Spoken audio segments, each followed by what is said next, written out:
आज हम पढ़ने जा रहे हैं फिज़िक्स क्या है और उसकी अहमियत क्या है।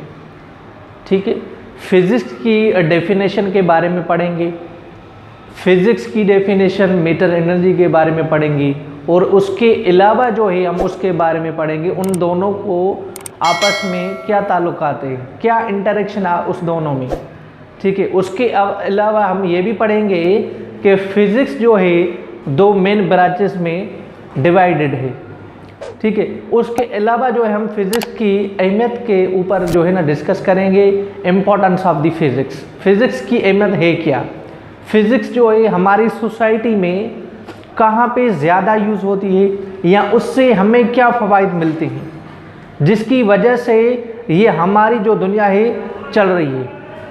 टेक्नोलॉजी से क्या ताल्लुकात है फिज़िक्स का, हमारी सोसाइटी से क्या ताल्लुकात है फिज़िक्स के, इन्वायरमेंट से क्या ताल्लुकात है फिज़िक्स के यानी हम फिज़िक्स क्यों पढ़ते हैं, ये भी सवाल इसमें से हो जाएगा कि हम फिज़िक्स पढ़ते क्यों हैं, फिज़िक्स सब्जेक्ट हमारे जो है क्लासेस में क्यों इन्वॉल्व है, वो हम पढ़ते क्यों हैं, why we study physics, what was the reason behind this, physics पढ़ते क्यों हैं।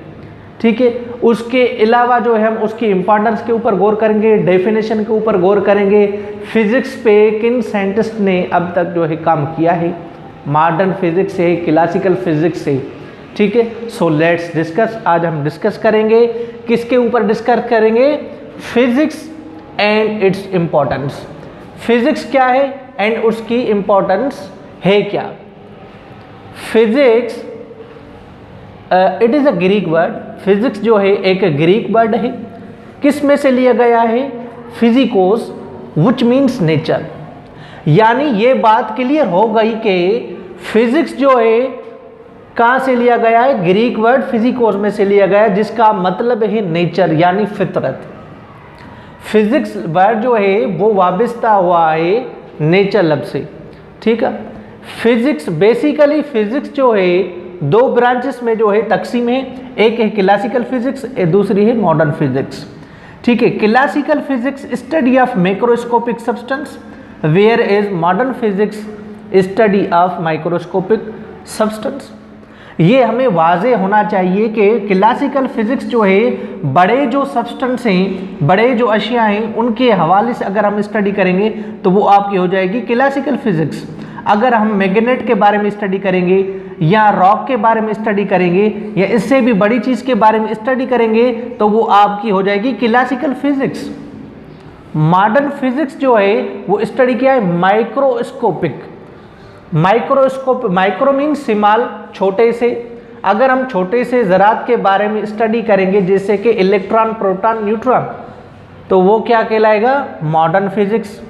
अगर हम इसकी आगे बात करने चलें कि क्लासिकल फिज़िक्स जो है उसका फादर कौन है, क्लासिकल फिज़िक्स का जो फादर है वो आइजैक न्यूटन है, क्योंकि उसने क्लासिकल फिज़िक्स पे जो है बहुत काम किया है। मॉडर्न फिज़िक्स पे अगर हम बात करें कि मॉडर्न फिज़िक्स का जो फादर है वो अल्बर्ट आइंस्टाइन है, क्योंकि उसने मॉडर्न फिज़िक्स पे बहुत काम किया है। अगर हम आगे चले डेफिनेशन के ऊपर कि फ़िज़िक्स की डेफिनेशन क्या बने, physics it is branch of science which deals with the study of matter and energy. Physics की डेफिनेशन जो है वो डिपेंड करती है मैटर एंड एनर्जी के ऊपर। हमें ये भी मालूम होना चाहिए कि मैटर क्या है, एनर्जी क्या है। ये डेफिनेशन हमें क्लियर आनी चाहिए कि मैटर क्या है और एनर्जी क्या है। Matter it has a mass and occupied space, यानी ऐसी चीज़ जो जगह घेरे और उसको मेस हो, उसे क्या कहेंगे, मैटर।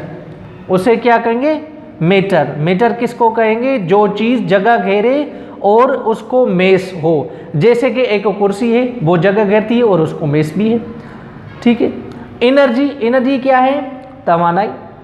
ठीक है, कैपेबिलिटी ऑफ डूइंग वर्क, काम करने की सलाहियत को हम क्या कहेंगे, एनर्जी। एक छोटा सा बच्चा है वो 10 किलो की आटे की बोरी उठा नहीं सकता, क्योंकि it means it has no energy. उसका मतलब ये है उसको एनर्जी है ही नहीं, इतनी एनर्जी नहीं है कि वो 10 किलो वाली आटे की बोरी उठा नहीं सकता। ठीक है, अगर 10 साल का बच्चा जो है वो 10 किलो वाली आटे की बोरी जो है वो उठा सकता है। It means it has energy to capability of the doing work. इसका मतलब ये है कि उसमें ये एनर्जी है, ताकत है कि वो 10 किलो वाली जो है बोरी वो उठा सकता है। बाकी सेकंड जो पोर्शन है उसका फिजिक्स का, इंटरेक्शन बिटवीन देम। कौन सा इंटरेक्शन है? एनर्जी और मैटर का आपस में जो बाहमी ताल्लुकात है वो कौन सा है?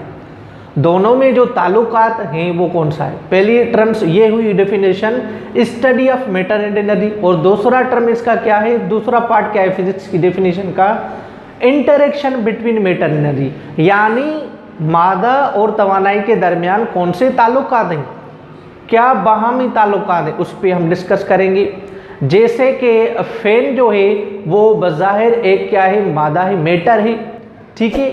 उसको चलाने के लिए हम एक बटन का इस्तेमाल करते हैं। बटन को ऑन करेंगे तो उसको हम क्या दे रहे हैं, एनर्जी दे रहे हैं। यानी ये कॉम्बिनेशन हो गया कि एक पंखे और एनर्जी के दरमियान जो रिलेशनशिप है ये क्या कहलाती है, फिजिक्स। और इलेक्ट्रिसिटी वैसे तो फिजिक्स की ब्रांच भी है, ठीक है। उसके अलावा जो हम डिस्कस करेंगे electricity, magnetism, atomic physics, physics की इंपॉर्टेंस के ऊपर। अगर हम ये पढ़ने जा रहे हैं कि फिजिक्स की अहमियत है क्या हमारी सोसाइटी में, इसलिए हमें यह भी ज़रूरी है कि व्हाई वी स्टडी फिजिक्स। हम फिजिक्स पढ़ना क्यों चाह रहे हैं, हमारी कोर्स में फिजिक्स को क्यों लाया गया है, why we study physics in our classes. So let's discuss. A mango fall from the tree, a rusting of an iron, moon revolve earth and earth revolves around the sun। ठीक है, एक आम जो है दरख्त से नीचे गिरता है, ठीक है। इसमें क्या है, इसमें ये फिजिक्स है, हमें समझने चाहिए कि ये ग्रेविटी है, ठीक है। एक अर्थ जो है वो रिवॉल्व अराउंड द सन, एक अर्थ जो है सन के चौगर जो है, सूरज के चौगर जो है चक्कर लगाती है। ये क्या, this is not but it's called a gravitational force. ये क्या है, ग्रेविटेशनल फोर्स के तहत जो है ये मूवमेंट कर रहे हैं। ऐसे सवालात को हल करने के लिए हमें फिजिक्स पढ़नी पड़ती है, ठीक है। Importance, electricity, magnetism, atom physics. हम यहाँ पे इंपॉर्टेंस जो है फिजिक्स की लास्ट में पढ़ेंगे। इंपॉर्टेंस फिजिक्स की है क्या, सबसे बड़ी जो इंपॉर्टेंस है वो है इलेक्ट्रिसिटी, ठीक है। फिजिक्स की सबसे ज़्यादा जो इंपॉर्टेंस है वो किसकी है, इलेक्ट्रिसिटी। देखिए आज हमारी सोसाइटी में या हमारे मुल्क में, हमारी दुनिया में सबसे बड़ी जो अहमियत है वो इलेक्ट्रिसिटी है। क्योंकि अगर इलेक्ट्रिसिटी होगी तो हमारे हर काम होंगे, ऑफिस वर्क होगा, बैंक का वर्क होगा, स्कूल वर्क होगा, कॉलेज वर्क होगा, यूनिवर्सिटी का वर्क होगा या कोई और वर्क होगा। वो डिपेंड किसके पे, डिपेंड करेगा आपका इलेक्ट्रिसिटी पे। अगर इलेक्ट्रिसिटी होगी तो आप काम करेंगे। यानी ये हमें मालूम हो गया कि फिजिक्स में ज़्यादातर जिसकी इंपॉर्टेंट है, किस ब्रांच की है, वो आपकी इलेक्ट्रिसिटी। इलेक्ट्रिसिटी में अहमियत जो है फिजिक्स की बहुत बड़ी है। उसके अलावा जो है मैग्नेटिज्म, एटॉमिक फिजिक्स, फर्दर और ब्रांचेस भी हैं जिसमें फिजिक्स की बहुत बड़ी अहमियत है। मैग्नेटिज्म, जैसे कि पहले दौर में ये होता था कि इलेक्ट्रिसिटी को अलग समझा जाता था और मैग्नेटिज्म को कुछ अलग समझा जाता था। ये समझा जाता था कि इलेक्ट्रिसिटी अलग है, इलेक्ट्रिसिटी अगर प्रोड्यूस होगी तो इलेक्ट्रिसिटी होगी, मैग्नेटिज्म नहीं होगी। फिर साइंटिस्ट ने आगे कहा कि इलेक्ट्रिसिटी अगर प्रोड्यूस होगी, पैदा होगी, तो मैग्नेटिज्म भी प्रोड्यूस होगी, ठीक है, मैग्नेटिक फील्ड भी प्रोड्यूस होगी, ठीक है। यानी अगर एक चीज़ प्रोड्यूस होगी तो दूसरी भी प्रोड्यूस होगी। यानी ये हमें मालूम होना चाहिए कि जब हम एक मोटर चलाते हैं, मोटर चलाएंगे तो मोटर में ये आपको पता होना चाहिए कि मोटर में चलाने के लिए उसमें क्या इस्तेमाल होता है, कॉपर इस्तेमाल होती है अंदर उसके, और एक मैग्नेट होता है, बुरश होता है, ठीक है। ये सारी चीज़ जो है अंदर उसमें ऑलरेडी फिटेड होती हैं। ये मोटर की जो है उसको चलाने के लिए ये उसमें चीज़ें होती हैं ऑलरेडी। ठीक है। मोटर को चलाने के लिए आप किसका इस्तेमाल करेंगे? इलेक्ट्रिसिटी का। इलेक्ट्रिसिटी का आप इस्तेमाल करेंगे तो उसमें अंदर जो है एक मैग्नेट लगा हुआ था। इलेक्ट्रिसिटी ऑन करेंगे तो वो करंट पैदा करेगी। करंट पैदा करने की वजह से उसमें जो है मैग्नेटिक फील्ड पैदा होगी। मैग्नेटिक फील्ड पैदा होगी तो उसका जो पंखा है, फैन है छोटा सा, वो चलना शुरू हो जाएगा। ठीक है, यानी मैग्नेटिक फील्ड और इलेक्ट्रिक फील्ड के दरमियान जो है एक ताल्लुकात बहुत पैदा हो गया, जिसको हम क्या कहते हैं? इलेक्ट्रोमैग्नेटिज्म। क्या पैदा हो गया? इलेक्ट्रोमैग्नेटिज्म। उसकी वजह से जो है आपका मोटर चलने लगता है। यानी ये साबित हो गया कि इलेक्ट्रिसिटी और मैग्नेटिज्म एक ही चीज़ है, जिसको आगे बढ़ के जो है डॉक्टर अब्दुल सलाम ने पेश किया था कि GUT में बहुत तरह ये पेश किया था। एटॉमिक फिजिक्स या सॉलिड स्टेट फिजिक्स, हमारी सोसाइटी में आजकल बायोफिजिक्स का भी बहुत अहम किरदार है या एटॉमिक फिजिक्स का भी बहुत किरदार है। बायोफिजिक्स का ये जो है बहुत अच्छा किरदार रहा है हमारी सोसाइटी में। जैसे कि आपको पता है कि CT scan, ECG, MRI, EEG, ultrasound, x-ray हैं तो ये मेडिकल फील्ड से वाबस्ता, मगर इसमें जो रेज इस्तेमाल होती हैं, फ्रीक्वेंसी इस्तेमाल होती हैं, ठीक है, या को डोज जो इस्तेमाल होती है, dose of the radiations are required. ठीक है, अगर किसी को कैंसर है तो उसको उस कैंसर के टीके लगते हैं, उसके लिए उस रेडिएशन का उसको डोज लगता है। रेडिएशन जो वाबस्ता है वो किससे वाबस्ता है? फिजिक्स से वाबस्ता है। ठीक है, अल्ट्रासाउंड जो है, अल्ट्रासाउंड में उसकी जो है मैक्सिमम उसकी फ्रीक्वेंसी होती है। फ्रीक्वेंसी किससे वाबस्ता है? फ्रीक्वेंसी फिजिक्स से वाबस्ता है।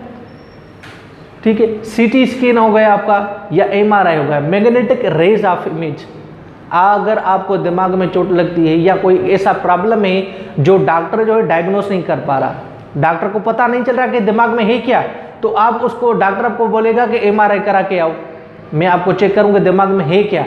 वो आपका MRI कराएगा। MRI में मैग्नेटिक रेज ऑफ इमेज, उसमें से हमारे दिमाग के जो है वो एक एक्सरा निकल आता है। उसी वजह से हमें ये पता चलता है कि दिमाग में किस जगह पे आपको चोट लगी है या कौन सा प्रॉब्लम है। यानी मैग्नेटिक रेज ऑफ इमेज से आपका जो एक्सरा है, यानी आपकी जो दिमाग के इमेजेस हैं, वो वाजे होने लगते हैं कि दिमाग के किस हिस्से में चोट है या किस हिस्से में खराबी है। आज हमने डिस्कस किया था फिजिक्स क्या है और उसकी अहमियत क्या है। इंशाल्लाह ताला अगले क्लास में हम फिजिक्स की ब्रांचेस पढ़ेंगे।